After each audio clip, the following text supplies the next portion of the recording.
Вы смотрите итоговый выпуск новостей о самых заметных событиях понедельника, 19 апреля. Вы узнаете из материалов наших корреспондентов. В студии Сергей Михедов. Здравствуйте. Коротко о главных темах. На главу Мирнинского района заведено уголовное дело. Почему Ришат Юзмухаметов оказался под прицелом Следственного комитета? Ледовая переправа Якутск-Нижний Бестях официально закрыта. На лед возвращаются хивусы. Сколько стоит проезд в этом году? Рост количества новых случаев коронавируса фиксируют в регионе. Какие меры приняты для снижения заболеваемости? Айсен Николаев провел рабочие выходные в Нерюнгринском районе. Глава Якутии объехал большинство поселений и пообщался с людьми. Отборочные соревнования чемпионата WorldSkills Russia стартуют завтра. Тем временем в Алдане финишировал республиканский образовательный форум ProfSkills. Какое будущее у профессионального образования республики?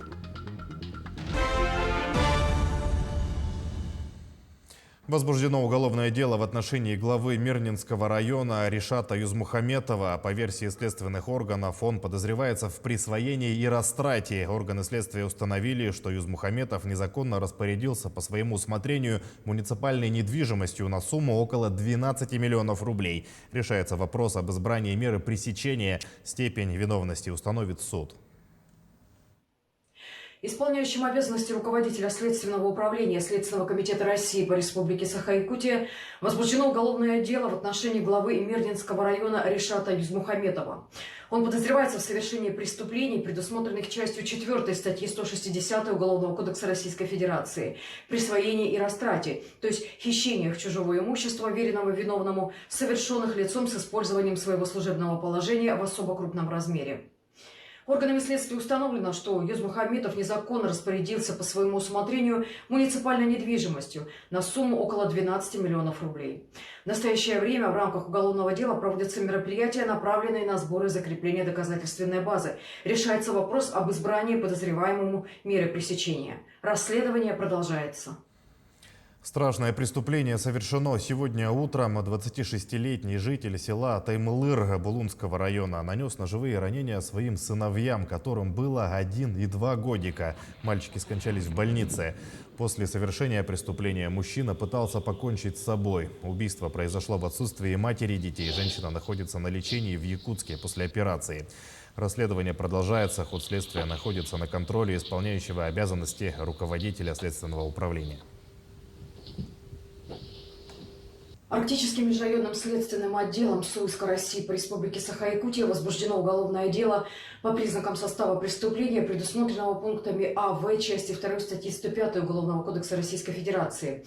Убийство 2 малолетних лиц. Через несколько часов после доставления мальчиков в больницу они скончались. Отец детей в тяжелом состоянии санитарным рейсом доставлен в поселок Тикси для проведения оперативного лечения. На место происшествия на воздушном транспорте организован вылет следственно-оперативной группы в составе руководителя и старшего следователя Арктического межрайонного следственного отдела, а также медицинских работников. В настоящее время проводится осмотр места происшествия. Продолжаются следственные действия, направленные на установление всех обстоятельств произошедшего, а также сбор и закрепление доказательственной базы. Осуществляются осмотры, назначен ряд экспертных исследований. Следователи отмечают, что семья состояла на учете как находящаяся в социально опасном положении. В этой связи в отношении должностных лиц органов системы профилактики будет проведена процессуальная проверка, в ходе которой будет дана принципиальная правовая оценка их действиям либо бездействию. Линчане все чаще становятся жертвами IT-мошенников. Суммы ущерба доходят до 300 тысяч рублей. Именно такую сумму потеряла жертва злоумышленников, установив приложение одного из банков. Основной вид преступления – это хищение денежных средств с банковских счетов с помощью телефонов или сайтов объявлений. Вторую волну популярности приобрели также и лжесотрудники внутренних органов. Мошенники звонят, представляясь полицейскими, сообщают, будто их родственник задержан и им необходимо внести залог за него.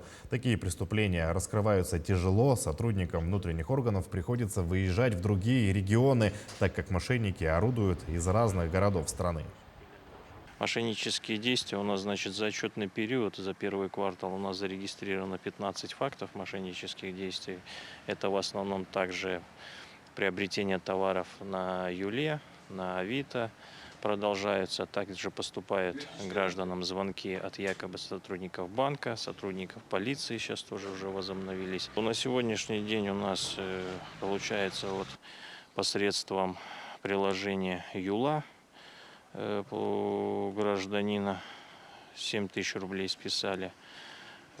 Также Юла 17 тысяч ущерб составил, незаконно списали. Представились работниками банка Сбербанк, Восточный банк, где сумма ущерба составила 64 тысячи. К другим темам. Ледовая переправа Якутск-Нижний Бестях официально закрыта для всех видов транспорта. По информации пресс-службы управления дорог Вилюй, с 19 апреля закрыто движение по автозимнику федеральных автодорог Вилюй и Колыма. В частности, закрыты ледовые переправы через реку Лену, это Якутск-Нижний Бестях, и через реку Алдан, это Хандыга-Мегина-Алдан. Отмечается, что запрещен несанкционированный выезд на закрытые участки во избежание несчастных случаев. На въездах установлены все необходимые дорожные знаки. В этом году ледовая переправа в столице закрылась на 4 дня позже, чем в прошлом. Сотрудники ГИМС сегодня засыпали проезды к реке. Вместе с тем через реку начали курсировать суда на воздушных подушках – хивусы. В межсезонье это не только самый быстрый, но и единственный способ добраться на тот берег. Повысились ли цены за проезд на хивусах в этом году, узнавала Ульяна Шагина. С противоположного берега едет колонна автомашин. Это те, кто успел проскочить на лед до установки запрещающего информационного знака. После ее установки единственный выход для водителей – развернуться. Другого пути нет. Напомним, нарушающим и рискующим собственной безопасностью и безопасностью своих пассажиров штрафы никто не отменял. С момента закрытия переправы, да, будет установлено, соответственно, средства видеофиксации, так и фотофиксации. Будет работать административная комиссия. Стоит отметить, что штраф для частных лиц будет составлять от 3 до 5 тысяч рублей. Для должностных лиц, либо юридических лиц намного выше. Поэтому категорически рекомендую воздержаться от поездок по переправе. Сейчас вы наблюдаете, как проезжают последние машины. Больше машин, в принципе, ездить не будут. А уже люди, которые будут сейчас ехать, это на свой страх и риск. В день закрытия переправы на лед готовы выйти судно на воздушной подушке. В период межсезонья это единственный способ. Осуществляют курсирование хивусов индивидуальные предприниматели. Компания «Лена Водсервис» в этом году подготовила 25 судов. Цена за проезд осталась на уровне прошлого года и составила 1500 рублей. Если так честно сказать, мы начали 17 лет назад заниматься воздушными подушками. Тогда цена у нас была 1000 рублей. Сейчас мы начинаем 1500. 1500 рублей. Это что получается? Всего увеличили на 500 рублей за это время. Даже примерно скажу. Бензин в то время стоил 16 рублей, сейчас стоит 57 рублей. Воздушная подушка даже стоила 1 200 000, сейчас 5500. Цены за это время выросли на запчасти в Нижнем Новгороде почти на 500%. А цена наша стоит всего на 500 рублей. Понимаете? Мы же тоже людям навстречу идем. Они должны понимать, какие мы расходы несем. Повышение тарифов ожидается и в сложный период, перед и во время прохождения ледохода. В это время, несмотря на возмущение граждан, цены за билет будут выше, так как расходы на топливо возрастут в разы.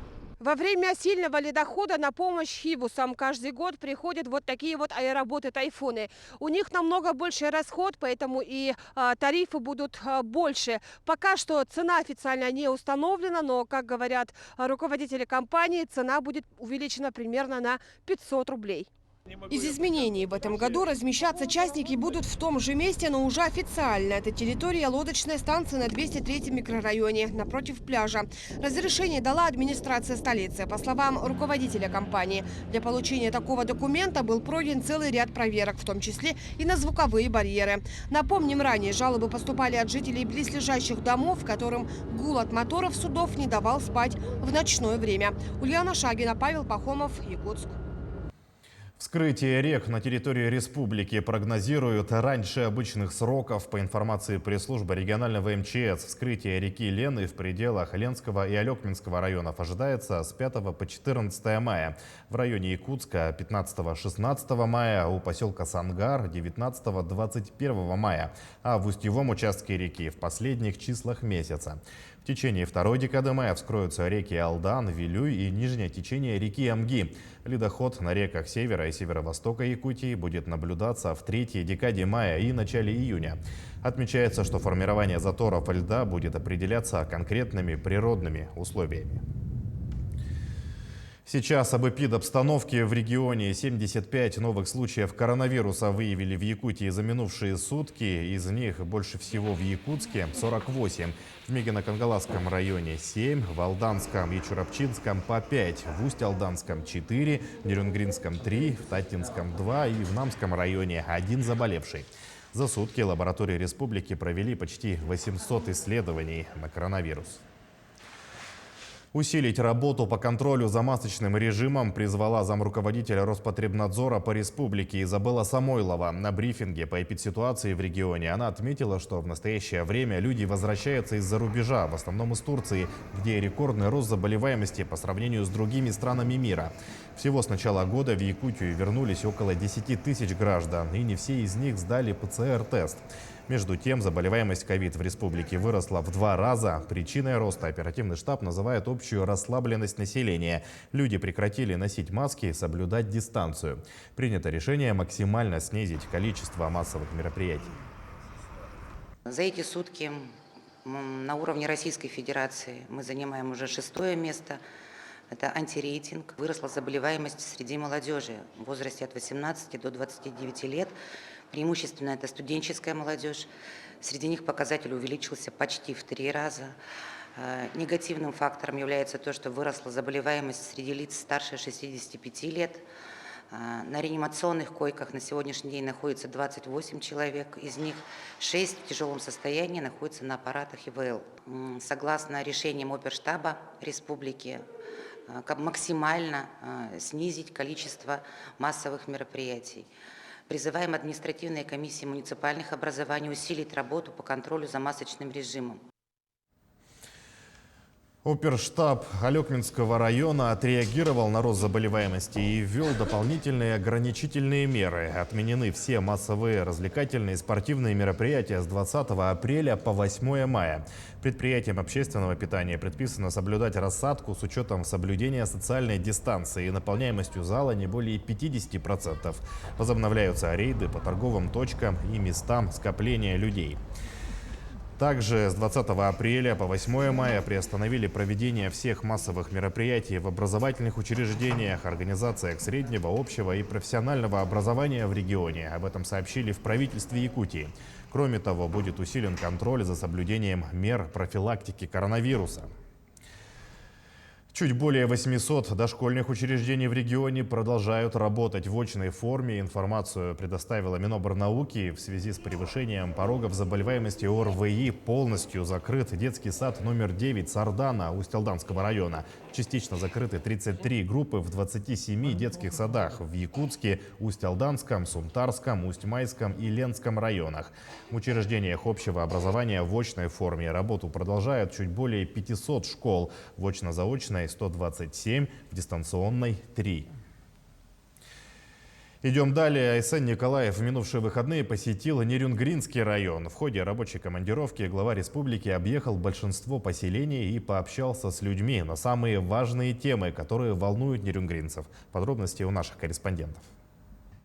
Первый день Айсен Сергеевич посетил село Иенгра и поселки Чульман, Серебряный Бор и Беркакит. Глава осмотрел строящиеся объекты, и везде состоялись встречи, которые прошли в формате открытого диалога с жителями. После обеда прошла встреча с работниками Нерюнгринской ГРЭС. За последние 4 месяца это уже 3-й приезд Айсена Николаева в Нерюнгри, поэтому он знаком со всеми проблемами района и его жителей. Это, конечно же, вопросы здравоохранения. На них, безусловно, надо обращать самое серьезное внимание. Конечно же, это вопросы, связанные с благоустройством, с состоянием дорог, улиц в городах и поселках района. Вопросы жилищно-коммунального хозяйства, надежного энергоснабжения, вывоза мусора. Даже тот же пресловутый вопрос бродячих собак здесь, на самом деле, тоже достаточно остро стоит по ряду населенных пунктов. Ну и, конечно же, общая экономическая ситуация, связанная с пандемией. Второй день работы в Нерюнгри начался с посещения Центральной районной больницы. Медики интересовались кадровой политикой, состоянием аэропорта и дорог, ситуацией с ковидом, вакцинацией и перспективами района в целом. Далее состоялась встреча с предпринимателями и обсуждение проблем малого и среднего бизнеса.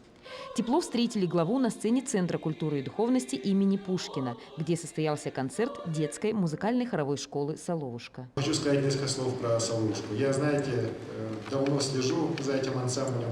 Уверен, что «Соловушка» – это достояние далеко не только Нерюнгри, далеко не только Республики Саха-Якутия, но и всей нашей великой страны. Большое спасибо Татьяне Алексеевне за весь ее труд. Разрешите ей...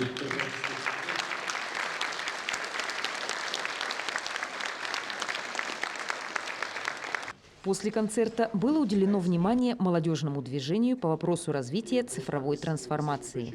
В завершение работы в Нерюнгринском районе прошло совещание оперштаба по недопущению завоза и распространению коронавирусной инфекции.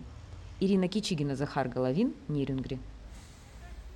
В Республиканском онкологическом диспансере открыли первый в Якутии централизованный кабинет разведения химиопрепаратов. Как известно, они губительно действуют на клетки злокачественной опухоли. С работой провизоров ознакомилась наш корреспондент Елизавета Васильева. Предельно точно и максимально безопасно. Так теперь разводят препараты для химиотерапии в Якутском республиканском онкологическом диспансере. Медсестры впервые начали централизованно получать химический раствор. Раньше опасные химиопрепараты разводили в самих отделениях. Сейчас появление специально оборудованного кабинета с вытяжкой безопасно для пациента и медперсонала. Наша цель и задача – это создание безопасности для персонала.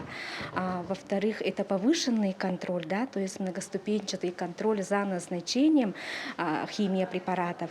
Врач назначает, заведующий отделением проверяет, потом провизор проверяет расчеты, что полностью исключает ошибки при расчете дозировки. А это самое важное для наших пациентов – многоступенчатый контроль. Ну и в-третьих, это оптимизация трудозатрат нашего среднего медицинского персонала отделений. Медсестры работают по заявкам стационара, где указано точное название, объем и дозировка препарата.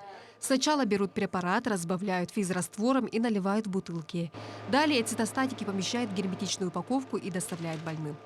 В день специалисты разводят по 60-80 химраствора. Татьяна Кантаярова работает медсестрой 8-й год. При ежедневном контакте с опасным веществом самое главное – это быть точным, отмечает Татьяна. Перед работой мы должны одевать медицинскую шапочку, очки, респираторы, халаты, например, фартук водонепроницаемый. И обязательно нитриловые перчатки должны быть. Обычные перчатки не идут при разведении химиопрепаратов. Кабинет оснастили ламинарной камерой и автономной вентиляцией. Благодаря вентиляции токсичные вещества не попадают в общий воздух стационара. Новое место разведения цитостатиков полностью обслуживает отделение химиотерапии, радиотерапевтическое отделение и стационар химиотерапии. Всего 140 коек и 70 посещений в день. В будущем в кабинете планируют установить оборудование для автоматического дозирования лекарств. Елизавета Васильева, Семен Семенов, Якутск. Торжественное открытие отборочных соревнований национального чемпионата «Молодые профессионалы» состоится завтра. Мероприятие пройдет в Центре опережающей профподготовки Якутии. Тем временем в Алдане финишировал республиканский образовательный форум «Профскиллс». Он объединил порядка 30 молодых преподавателей среднеспециальных учебных заведений региона. Профессиональное образование развивается динамично, в практику входят новые методики и инструменты. В ходе обсуждений рассмотрены комплексные подходы для внедрения в практику. Подробности у Татьяны Вахниной. Реалии, сложности и перспективы современного профессионального образования рассматривали молодые преподаватели Алданского политехникума, медицинского колледжа, транспортного техникума поселка Нижний Бестях и Южно-Якутского технологического колледжа города Нерюнгри на образовательном форуме. Форум «Профскиллс» объединил около 30 представителей среднего профобразования Якутии. В период глобализации и вообще новых трендов, безусловно, нововведения не вводятся, поэтому необходимо проводить такие работы, да, именно профессиональные сообщества, они нужны для того, чтобы помочь педагогам развивать траектории развития именно по направлениям обучения. Программа форума включала открытые уроки, мастер-классы, семинары и диспуты. В обсуждениях приняли участие представители Ассоциации молодых преподавателей профессионального образования Якутии и специалисты Республиканского министерства по делам молодежи. А участникам в ходе работы форума предстояло разработать собственный проект для внедрения в практику. Мы являемся для наших студентов именно провайдерами в будущее, поэтому мы сами должны быть всегда в тренде, в топе, мы должны очень хорошо разбираться в тех инновациях, которые существуют на сегодняшний день, и не только в профессиональной деятельности, но и с точки зрения как бы софт-скиллов, да, то есть своих мягких компетенций. Консолидируя опыт и реализуемые практики, участники разрабатывали проекты долгосрочной работы со студентами. Проекты были нацелены на всестороннее развитие студента и успешное освоение ним выбранной профессии. Эксперты нашли все разработки интересными и достойными для внедрения в практику. Мы надеемся, что по итогам всего форума все разработанные программы будут в дальнейшем внедряться. Может быть, какая-то не сразу, может быть, какую-то программу надо дополнительно еще пережить и обосновать, но так или иначе они увидят свет и жизнь. Участники отметили высочайший уровень организации и гостеприимства принимающей стороны. Семинары, мастер-классы и обсуждения проходили в доброжелательной, непринужденной атмосфере. Образовательный форум оказался весьма полезным и познавательным. Татьяна Вахнина, Георгий Баранов, Алдан. Торжественное мероприятие, посвященное 30-летию со дня образования Государственной службы занятости населения республики, состоялось сегодня. За 3 десятилетия пройден большой и трудный путь развития. Система соцзащиты граждан от безработицы строилась с нуля, шаг за шагом выстраивалась законодательная, материальная база, шло освоение новых методов работы и своевременной подготовки кадров. Сегодня это социально значимое и востребованное обществом, эффективно действующая разветвленная государственная структура с мощной информационной базой, высоким техническим оснащением, профессиональным коллективом. В знаменательный день службу занятости поздравил первый вице-премьер правительства республики Кирилл Бычков и вручил госнаграды лучшим сотрудникам и ветеранам службы. За эти годы служба занятости республики прошла непростой путь трансформации, являясь инициатором и проводником активной политики занятости в регионе, доказав свою значимость и необходимость для сотен тысяч наших граждан. Сегодня это эффективно работающая и развивающаяся структура, оперативно и точно реагирующая на запросы рынка труда. День республики будет нерабочим праздничным днем для работников органов власти и госучреждений. По сообщению пресс-службы Минтруда региона, вопрос о предоставлении нерабочего праздничного дня 27 апреля работодатели решают самостоятельно. Также сообщается о дополнительных выходных днях в этом году в связи с празднованием Дня труда и Дня Победы. Поскольку 1 и 9 мая выпадают на субботу и воскресенье, перенесенными выходными днями будут 3 и 10 мая. Таким образом, якутяне будут отдыхать 1, 2 и 3, а также 8, 9 и 10 мая. Таким наши корреспонденты увидели понедельник, 19 апреля. Помните о безопасности, носите маски, обрабатывайте руки, соблюдайте дистанцию в общественных местах и оставайтесь на нашем канале.